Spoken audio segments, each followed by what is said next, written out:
Welcome to USA Global TV and Radio, where our mission is to provide education, entertainment, hope, and inspiration.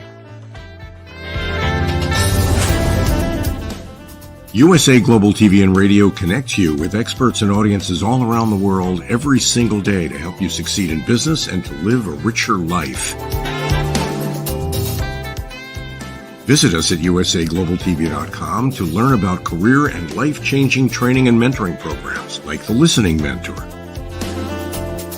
Subscribe to our newsletter to stay informed about our special programs and offers.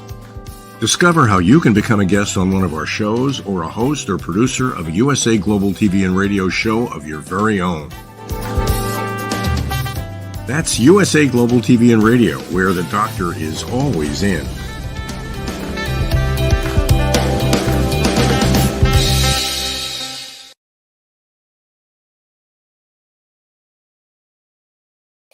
Hello, everyone. A big welcome and welcome home to USA Global TV and Radio, where we provide world-class education, information, entertainment, hope, and inspiration.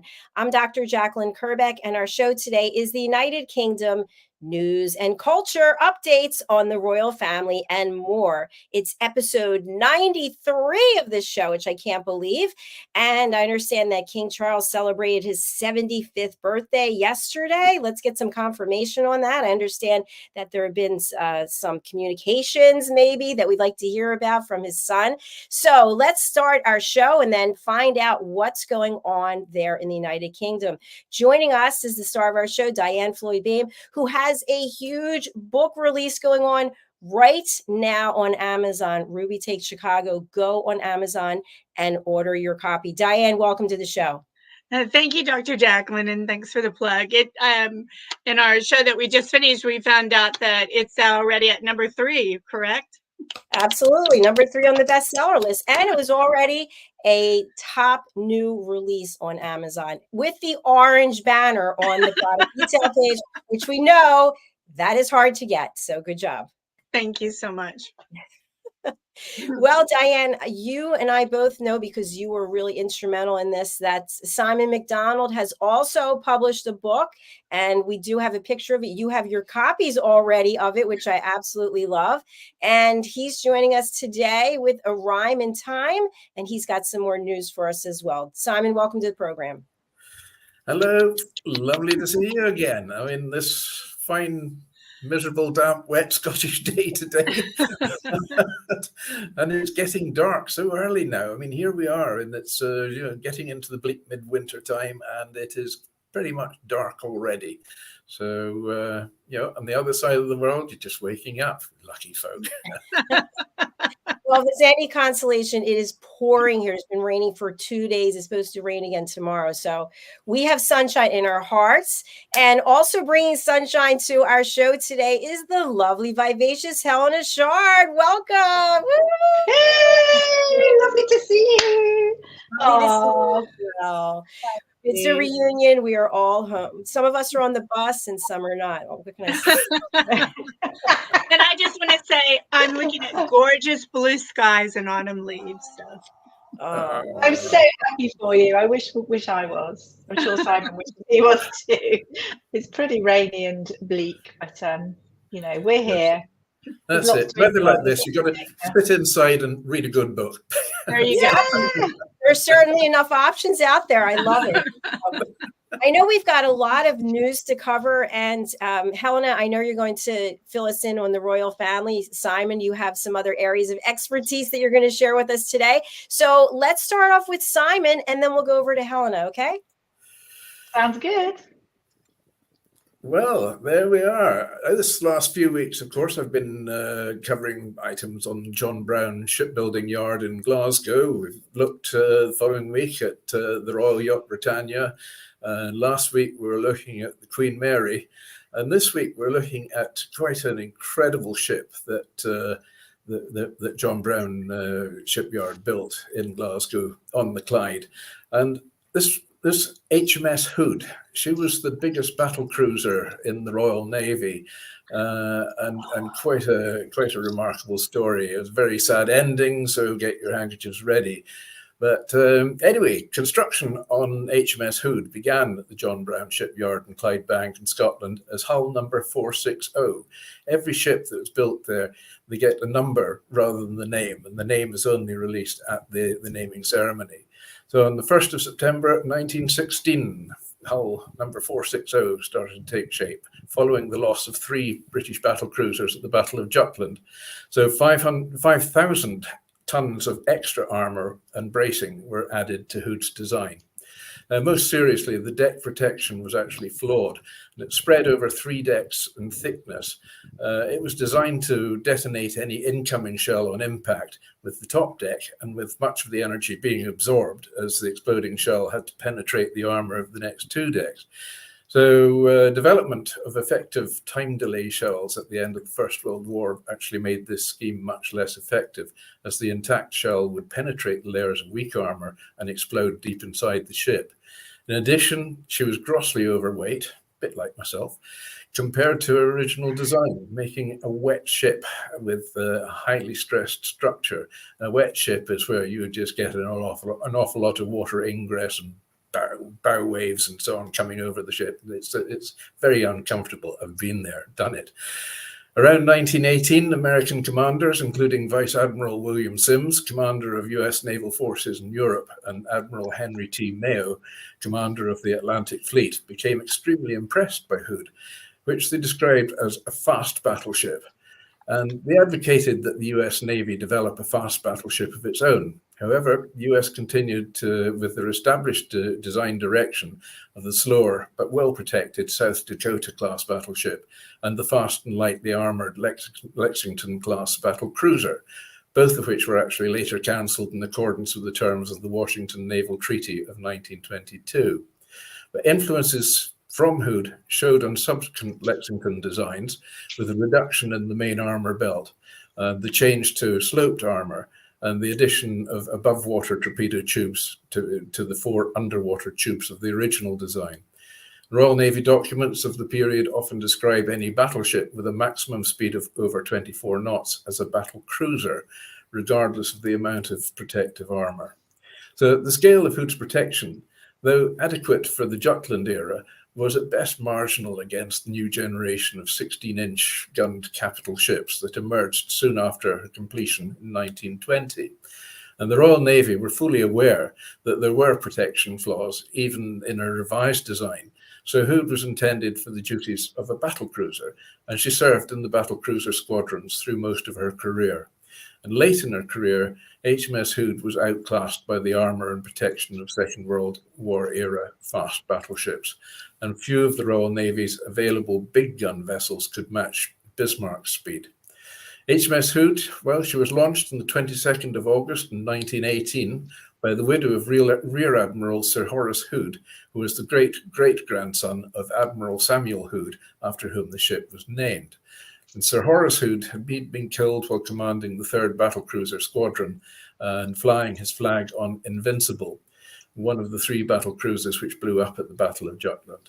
So to make room in the shipyard for merchant ship construction, HMS Hood on launch was then sailed to Rosyth to be completed with their fitting out on the 9th of January 1920. After her sea trials, she was commissioned, and on the 15th of May 1920, under Captain Wilfred Tompkinson, she'd cost £6,025,000 to build. In today's terms, you'd need to add another few nothings onto the end of that. So with her conspicuous twin funnels and lean profile, HMS Hood was widely regarded as one of the finest looking warships ever built. She was the largest warship afloat when she was commissioned and retained that distinction for the next 20 years. Her size and powerful armament earned her the name of Mighty Hood, and she came to symbolize the might of the British Empire itself. So shortly after commissioning, on the 15th of May 1920, Hood became the flagship of the battlecruiser squadron of the North Atlantic Fleet, under the command of Rear Admiral Sir Roger Keyes. After a cruise to Scandinavian waters that year, Captain Geoffrey Mackworth assumed command, and Hood visited the Mediterranean in 1921, and in 1922 as well, to show the flag and to train with the Mediterranean Fleet before sailing on a cruise to Brazil and the West Indies in company with the battlecruiser squadron. Captain John M. Thurn was in command when Hood accompanied the battle cruiser Repulse and Dane-class cruisers of the 1st Light Cruiser Squadron and set out on a world cruise from the west to east via the Panama Canal in November 1923. She only just got through the canal because she was quite beamy, or should I say quite a beamy lady. The objective of the cruise was to remind the Dominions and their dependencies of British sea power. They returned home 10 months later in September 1924, having visited South Africa, India, Australia, New Zealand, Canada, and some of the smaller colonies and dependencies, and of course, the United States as well. Battle Cruiser Squadron visited Lisbon in January 1925 to participate in the Vasco da Gama celebrations before continuing on to the Mediterranean for exercises. Captain Harold Reinhold relieved Captain N. Thurn on the 30th of April 1925 and was relieved in turn by Captain Wilfred French on the 21st of May 1927. Hood was given a major refit from the 1st of May 1929 to the 10th of March 1931, so a considerable refit that. Afterwards, she resumed her role as flagship of the Battle Cruiser Squadron under the command of Captain Julian Patterson. Later that year, her crew participated in the Invergordon mutiny over pay cuts for the sailors. It ended peacefully, though, and the Hood returned to her home port afterwards. Battle Cruiser Squadron made a Caribbean cruise in early 1932, and HMS Hood was given another brief refit between the 31st of March and the 10th of May at Portsmouth. Then Captain Thomas Binney assumed command on the 15th of August 1932, and the ship resumed her previous practice of a winter cruise in the Mediterranean the following year. And Captain Thomas Tower replaced Captain Binney on the 30th of August 1933. Their secondary and anti-aircraft fire control directors were then rearranged during another quick refit between the 1st and 5th of September 1934. But while en route to Gibraltar for a Mediterranean cruise, Hood was actually rammed on the port side quarterdeck by the battle cruiser HMS Renown on the 23rd of January 1935. The damage to Hood was limited to her left outer propeller and an 18-inch dent, and it would be some dent as well, although some hull plates were knocked loose from the impact. So temporary repairs were made at Gibraltar before the ship sailed to Portsmouth for permanent repairs between February and May 1935. The result of this, of course, captains of both ships were court-martialed, as was the squadron commander, Rear Admiral Sidney Bailey. So Tower and Bailey were acquitted, but Renown's Captain Sawbridge was relieved of his command. The Admiral dissented from the verdict and reinstated Sawbridge and criticised Bailey for ambiguous signals during the manoeuvre. Captain Irvin Glennie assumed command in May 1939, and Hood was assigned to the Home Fleet Battlecruiser Squadron while still refitting. When war broke out later that year, she was employed principally to patrol the vicinity of Iceland and the Faroe Islands to protect convoys and intercept German merchant raiders and blockade runners attempting to break out into the Atlantic. I know these waters well from experience as well. It's not the nicest place in the world to be cruising around in. So on the 25th of September 1939, the Home Fleet sorted into the central North Sea to cover the return of the damaged submarine Spearfish. The fleet was then spotted by the Germans and attacked by aircraft from KG-26 and KG-30 bomber wings. HMS Hood was hit by a 550-pound bomb from a Junkers Ju-88 bomber that damaged her port torpedo bulge and her condensers. So by early 1940, Hood's machinery was in dire shape and limited her best speed to 26.5 knots. So she was refitted between the 4th of April and the 12th of June. Then we moved on to the Battle of Denmark Strait. And when Bismarck sailed for the Atlantic in May 1941, HMS Hood, flying the flag of Vice Admiral Lancelot Holland, together with the newly commissioned battleship Prince of Wales, was sent out in pursuit, along with several other groups of British capital ships to intercept the German ships before they could break into the Atlantic and attack the Allied convoys. The German ships were spotted by 2 British heavy cruisers, Norfolk and Suffolk, on the 23rd of May, and Holland's ships intercepted Bismarck and her consort and the heavy cruiser, the Prince Eugen, in the Denmark Strait between Greenland and Iceland on the 24th of May. The British squadron spotted the Germans at 05:37. Ship's clocks were actually set at Greenwich Mean Time, as is customary when you're at the sea, 4 hours ahead of the local time. So the engagement commenced shortly after dawn, but the Germans were already aware of their presence, and Prince Eugen's hydrophones having previously detected the sounds of high-speed propellers to their southeast. So the British opened fire at 05:52, with HMS Hood engaging Prince Eugen, the lead ship in the German formation, and the Germans returned fire at 05:55. Both ships concentrating on the Hood. Prince Eugen was probably the first ship to score with a shell that hit Hood's boat deck between her funnels and started a large fire among the ready-use ammunition for the anti-aircraft guns and rockets of the UP mounts. And then just before 6 o'clock, while Hood was turning 20 degrees to port to unmask her rear turrets, she was hit again on the boat deck by one or more shells from Bismarck's fifth salvo, fired from a range of approximately 18,210 yards. A shell from this salvo appears to have hit the spotting top. A huge jet of flame burst out from the Hood from the vicinity of the mainmast, followed by a devastating magazine explosion that destroyed the aft part of the ship. The explosion broke the back of HMS Hood, and the last sight of the ship, which sank in only 3 minutes, was her bow, nearly vertical in the water. A note on a survivor's sketch in the Royal Naval Historical Branch Archives gives 63 degrees 20 north and 31:50 west as the position of the sinking. Hood, well, she sank stern first with 1,418 men on board. Only 3 survived. That was Ordinary Seaman Ted Briggs, born 1923, died in 2008. Able Seaman Robert Tilburn, born 1921 and died in 1995. And Midshipman William John Dundas, born 1923 and died in 1965. William John Dundas was the uncle of a very good friend of mine at school. The 3 were rescued about 2 hours after the sinking by the destroyer HMS Electra, which spotted substantial debris but no bodies.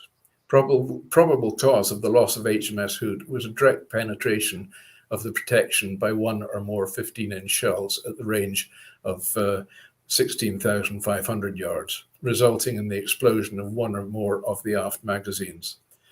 Admiral Tom Phillips and others criticised the conduct of the inquiry, largely because no verbatim records of witnesses' testimony had been kept.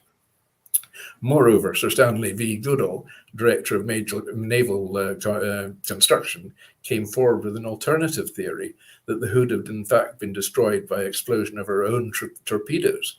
And as a result, a second board was convened under Rear Admiral Sir Harold Walker and reported in September 1941. This investigation was actually much more thorough than the first, in taking evidence from a total of 176 eyewitnesses to the disaster, and examined both Goodall's theories and others. But the board came to a conclusion almost identical to that of the first board, and expressed as follows: that the sinking of Hood was due to a hit from Bismarck's 15-inch shell in or adjacent to Hood's 4-inch or 15-inch magazines, causing them all to explode and wreck the aft part of the ship. The probability is that the 4-inch magazines exploded first. Both boards of inquiries exonerated Vice Admiral Holland from any blame regarding the loss of the Hood. And today, well, HMS Hood's wreck lies on the seabed in pieces among 2 debris fields at a depth of 9,200 feet. A sad ending to one of the Clyde's masterpieces in ship design and shipbuilding. I think we've actually got some photographs of HMS Hood. That was her in her days of glory. That was actually on one of her Mediterranean cruises. I like the word cruises. It does make it sound rather relaxed, but no.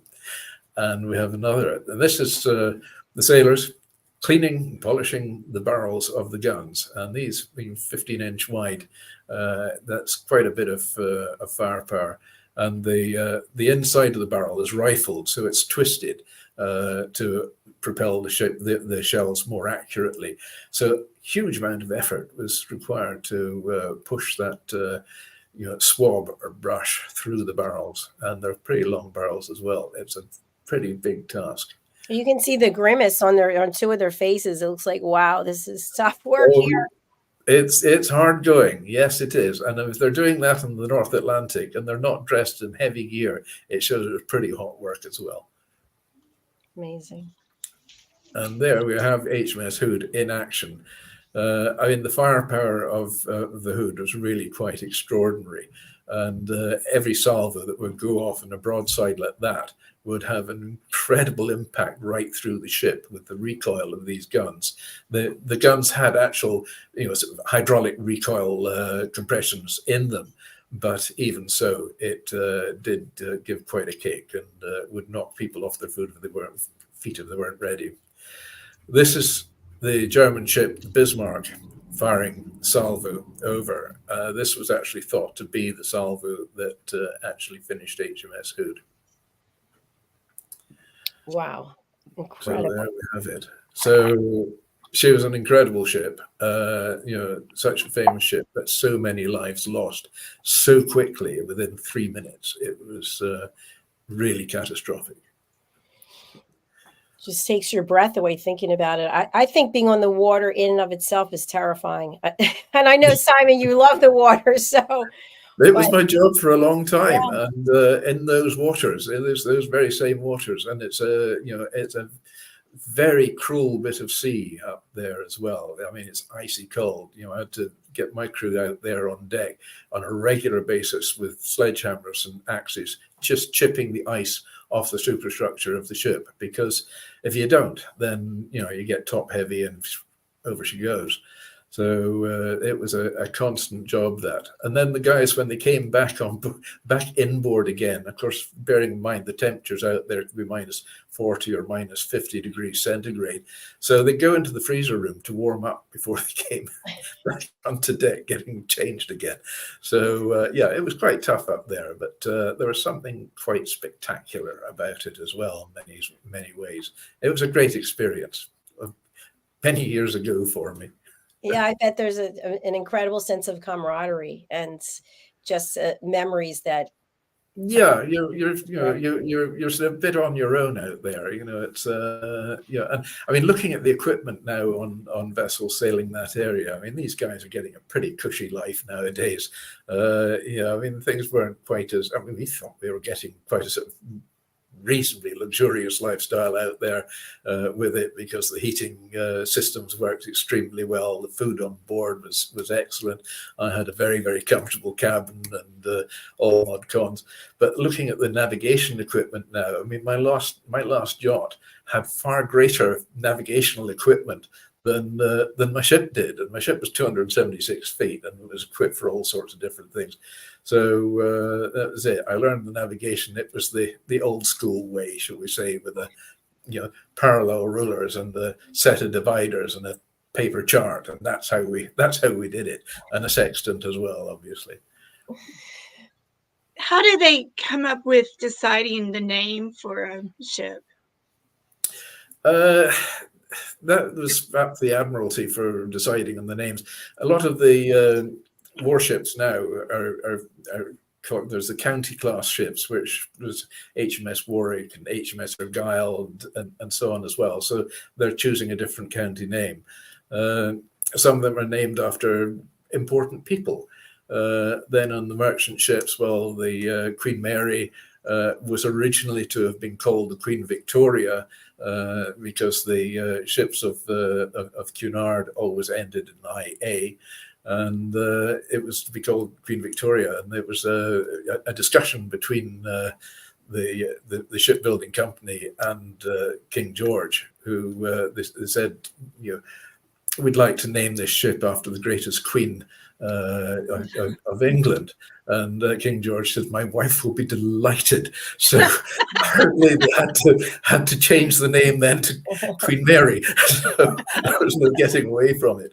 There was a bit of controversy about the QE2, which I will be speaking about next week. But the QE2, of course, there already had been a Queen Elizabeth, which was named after, well, Queen Elizabeth, then the Queen Mother. So Queen Elizabeth II was just sounding slightly condescending. So being a bit modernistic, then it was sort of used to the QE2. But at the launching ceremony, the Queen actually did say Queen Elizabeth II. So she had to get her bit in there. There was a bit of, sort of background noise going on and some discussions and so on. You know, have we got to repaint the name on the ship now around the QE2? Has it got to? Have we got to find space to put Queen Elizabeth to? There we go. I didn't know that. That's really fascinating. Thank you, Simon. Thanks for sharing You know that. so much. It's amazing. Yes. An avid reader as well. But shipping is, I mean, and anything to do with the sea is a great passion of mine. But as you know, fisheries and all the rest of it. But no, I just like getting to know these things and the dates and the times and all the rest of it. So that's it. In fact, there we have it. Because I mean, on this day, which I've been adding to, there we are, 1492. Christopher Columbus notes the first recorded reference to tobacco. There we are. So we can blame him for that one. Been around for a long time. In 1777, the Articles of Confederation and the first Constitution of the United States is approved by the Continental Congress. That's 1777. Wow. Birthdays today, well, Field Marshal Erwin Rommel, the Desert Fox, born in 1891, died in 1944. Deaths, 1954, Lionel Barrymore, the American actor from It's a Wonderful Life and Dr. Kildare and Key Largo, sadly passed away. So there we go. So that's on this day. Thank you, Simon. I really appreciate that. And someone on Facebook says, Simon, truly sharing a lot, which I'm learning from. Thank you very much. And I don't know if this is the same person or a different person, but stunning looking Helena Shaw. Woo! Yeah, brilliant, Helena. I love it. You did not see me taking away as I was speaking. Yeah. Come on, that's so kind. Someone's rooting for me. They know what day. I think they know what day I've had. I think so. Being kind. Bless you. Thank you so much for coming, Simon. Thank you so much for all of your research and for your passion and commitment for bringing that today. And Helena, we've got a lot of gossip going on. I don't know if you want to address any of it. There is. I mean, I'm going to bring some news as well, though. I mean, I just want to say sort of breaking news here in the UK today, a few hours ago. Basically, we had the Rwanda asylum seekers scheme that, you know, for good or for bad, but it's just come through from the Supreme Court that it's deemed illegal. And I'm actually thrilled. I'm so glad that's come through because it was just a horrible, horrible bill that they were just trying to pass. So it's a victory for humanity. But what a waste of money here in the UK. So basically it's for people coming into the country illegally on boats, refugees, etc., that they would be instantly sent out to Rwanda on a plane. Now, this is this harebrained idea that was brought in by Boris Johnson, in April 2022, I believe, and it's just been signed off as being illegal. It's, you know, I don't know what to say. It was something like, it works out, we've sent so much money over there. It was worked out at something like 1,000. No. Was it 160,000 per person? Bearing in mind the amount of people they were trying to send over there. And the word of today is reformant. I didn't know about this, but apparently you cannot refor refugees. And what that means is you cannot send people back to obviously the countries that they're trying to escape. And had we sent them to Rwanda, that would have happened, exactly would have happened. Anyway, so there we go. And we're waiting, actually, just after your show finishes, Jacalyn, we're going to hear something else. There's going to be an update. So I'm interested to see what's going to happen. But of course, it's been King Charles III's 75th birthday. So much has been going on here. There has also been lots of digs. And I just want to say, well, firstly, you know, it's been royally rich times completely. There's been fanfare continues, but as always, King Charles, and I think a majority of the royal family actually, they like to share their birthdays and things with the people, which it's been I would say, a year for him. He's a great statesman, and obviously it's absolutely landmark year. But I want to just sort of state how he has done us proud. There's been lots of journalists at the moment. I would say probably Obi Scobie. I wanted to say Obi-Wan Kenobi, but I think that's giving too much credence. Who have tried to do a lot of damage. And I just want to say that also people have been saying about him being a caretaker monarchy. He's so passionate. He has his passions, the environment and the Commonwealth, but he has his clear beliefs, and he's consistent and is a safe pair of hands. And his convening powers are also a strength. So he puts people together, which is so good. Continue. I mean, Queen Elizabeth was all about continuation and stability, and I think King Charles the same, but also community and inclusivity, which I think is incredibly important. And this goes back years. We're not talking about something that's happened, that he's been made king, and all of a sudden he's making these suggestions. He really does come from a place of heart, and I have great respect for him, actually, and Queen Camilla. So I wanted to say that. But there's been so much happening. I mean, the day before, he celebrated a party at his abode in Highgrove. Local residents who are doing good in the community, turning 75, were there. There were also, NHS 75, so there were organisations as well celebrating 75th birthday, having a sing-along. There was a cake. It was all good fun, a little dance, live bands, and they were in the orchard room overlooking the garden, so absolutely beautiful.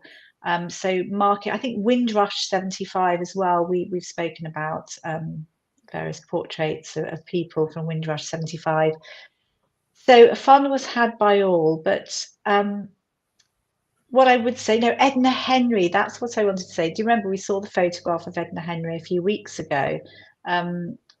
She's one of the people that came into the Tilbury docks in 1948, and again worked for the NHS for NHS 75 years, so celebration. But the good thing, I think the most exciting thing, was lots of people there, and there were a few stars as well. They were really talking about how, Charles is a trailblazer. I know that was Raymond Blanc, the famous chef, and Jay Blades was there, and he was also expressing how Charles is all about community and getting people together, even people that feel vulnerable. He's actually employed someone now to go out and to find different communities, to involve everyone, so everyone can work together. So, I feel thrilled with that. So yesterday, to start with, we had the Royal Horse Artillery giving a 41-gun salute from Green Park. Then after that, this was at midday, the HAC Honourable Artillery Company firing a 62-gun salute, and that was roughly midday from the Tower of London. So it started from there, and we had Charles. He was talking about the environment, and obviously obviously it's his lifelong ambition to continue like the day with everything, highlighting good causes. And one of the causes he really was gunning for was the Coronation Food Project. Now, I don't know, Dr. Jacalyn, whether you received photographs from me. I think a few went through. Yes. There was one, it's a cover of the big issue. I just thought we'd just show that, just so that we can have a break with a picture. So Ranking took that photograph of King Charles, which I think is rather a dashing photograph. And the big issue is a magazine that raises money for the homeless people. King Charles is on the front. It actually was sort of revealed about the Coronation Food Project within this article of the big issue. It aims to eliminate basically food waste, which normally ends up in landfill.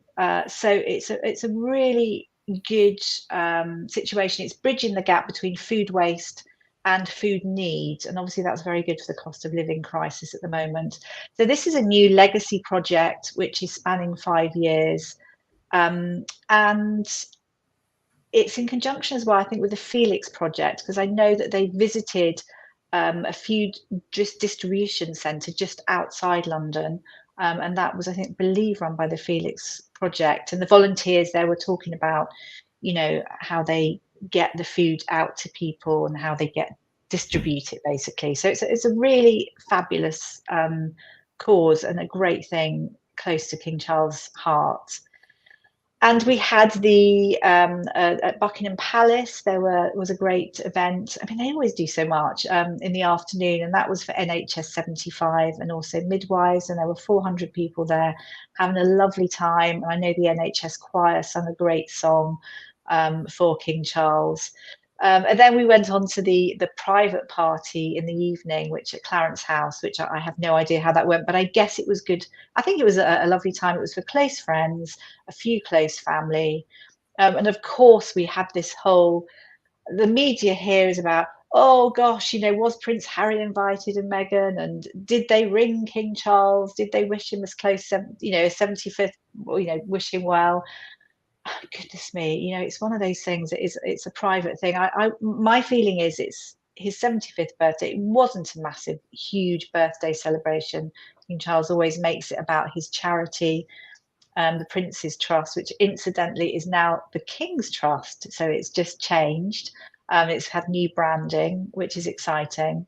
And just to remember that Harry and Meghan, they quit duties in 2020. They now live in California, and I really do hope things improve. But while there's a lot of upset going on, and obviously Obi Scobie's book's coming out in probably a matter of days, so there's a lot of upset that's been caused, and nothing's going to change overnight. So I think we just need to allow things to just rest, and hopefully things will improve in due course.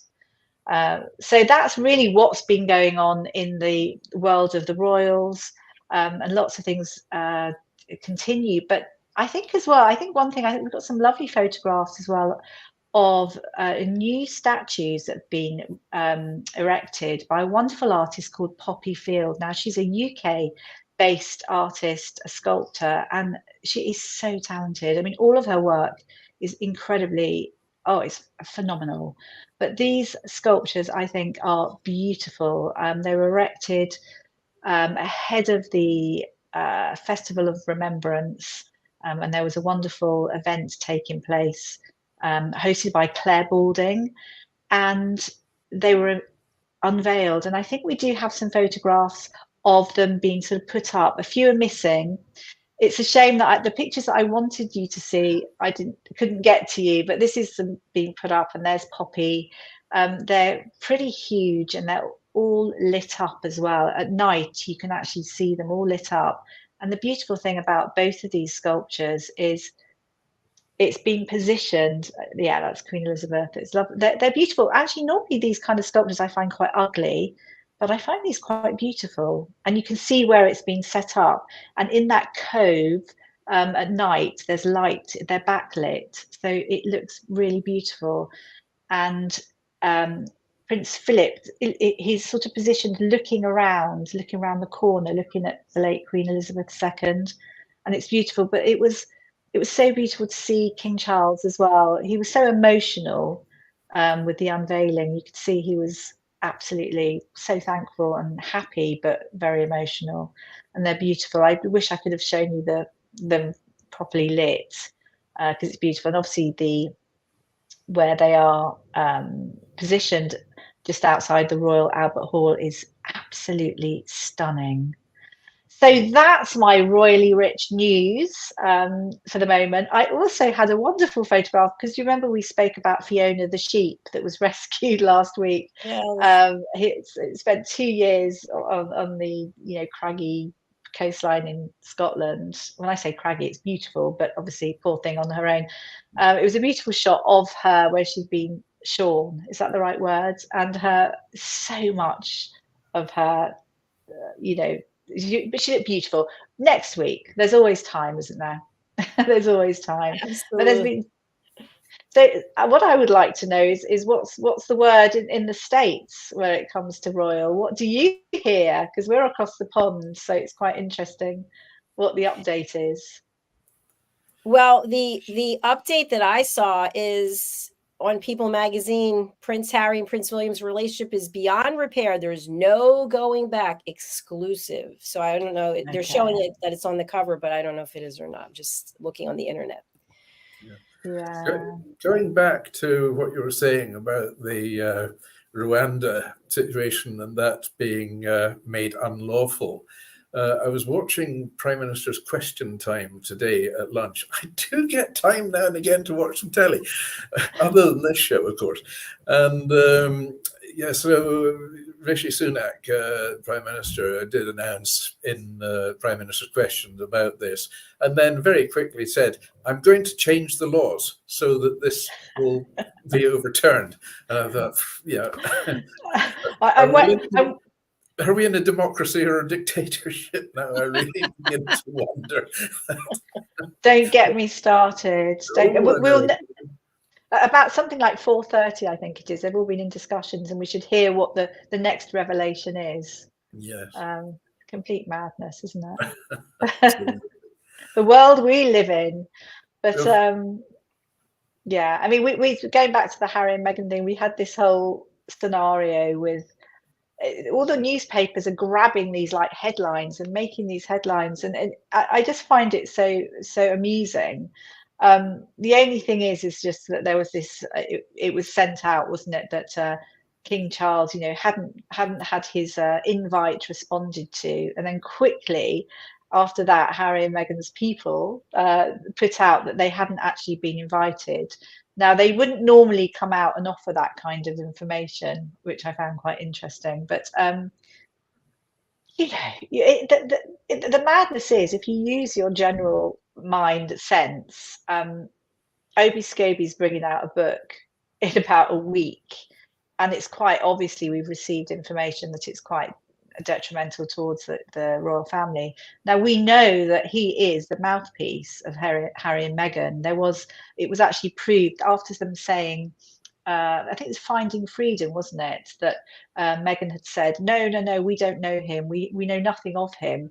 And in the end, I think even in a court of law, she had to admit that actually information had been fed through to Obi Scobie. And so now with this book coming out, you can only believe that information is coming from Harry and Meghan. What is this going to be like?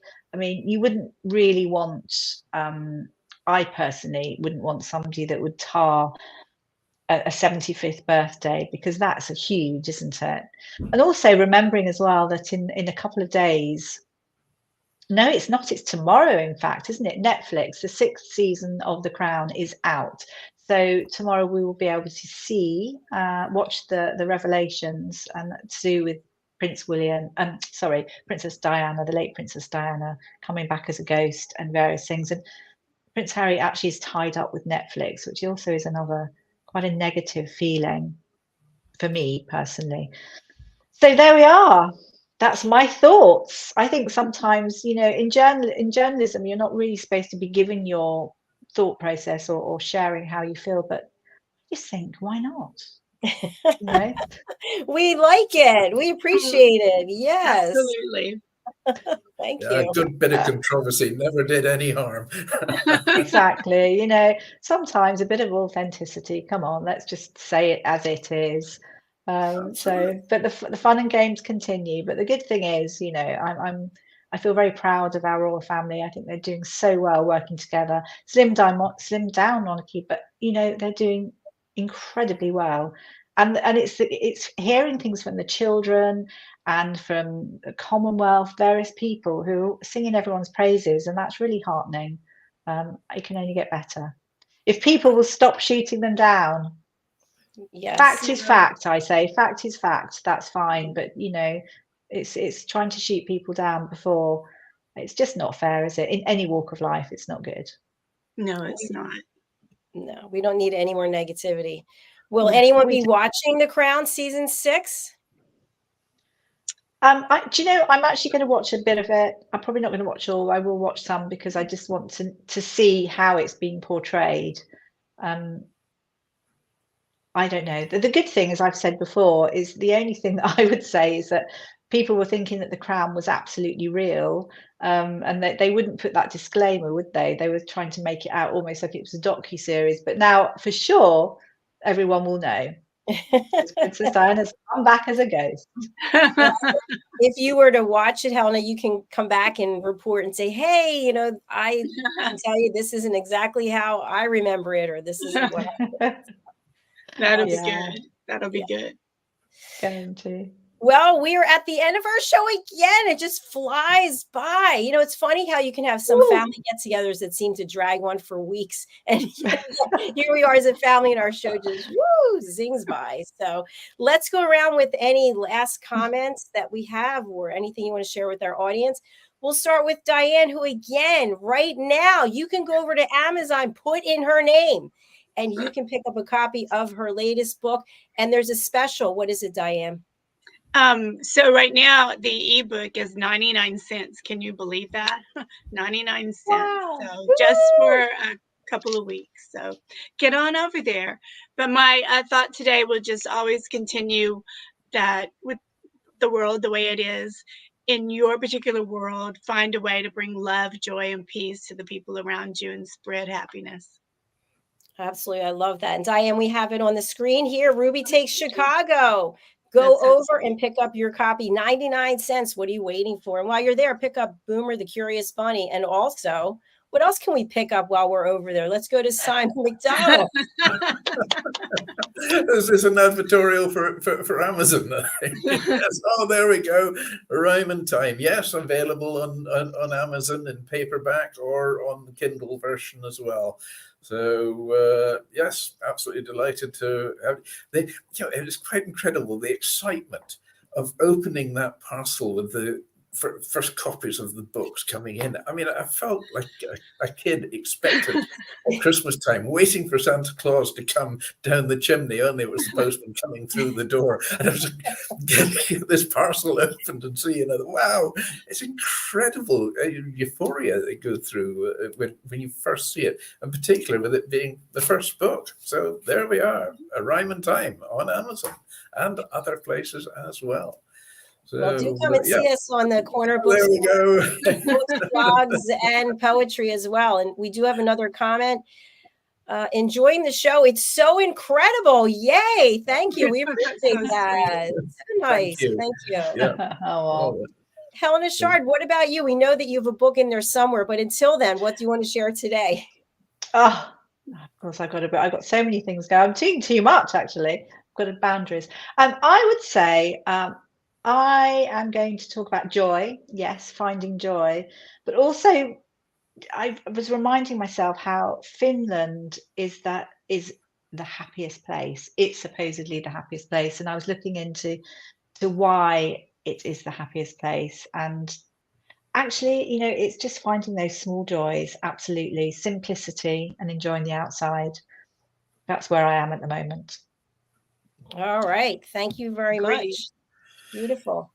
All right, I want to share, we have our next show coming up. It's Global Socialpreneurs with Ann Scotland and her guest, Andy Green, immediately followed by our newest show. Oh, my goodness. Lifestyle show. So that's back to back. You can find this show here on USA Global TV and Radio every Wednesday at 1 p.m. Eastern Time, 6 p.m. Greenwich Mean Time, with a replay of that episode from this week on Fridays at the same time. So please do join us for that. Thank you so much, Helena and Ian, and to everybody who supported you in getting this ready, especially Philip from the British School of Excellence, Philip Sykes. And my message is that I leave you fine folks to dash over to Solacor, where I will be finishing my 700th class today. And I'm super excited. I got my 600th class April 13th. And of course, a lot has happened between then. And I could get emotional, but I won't. So that being said, thank you, everyone. Thanks for being here. And we will see you again soon. Stay tuned for our next programs. Bye, everyone. Bye, everyone. Bye. Next week.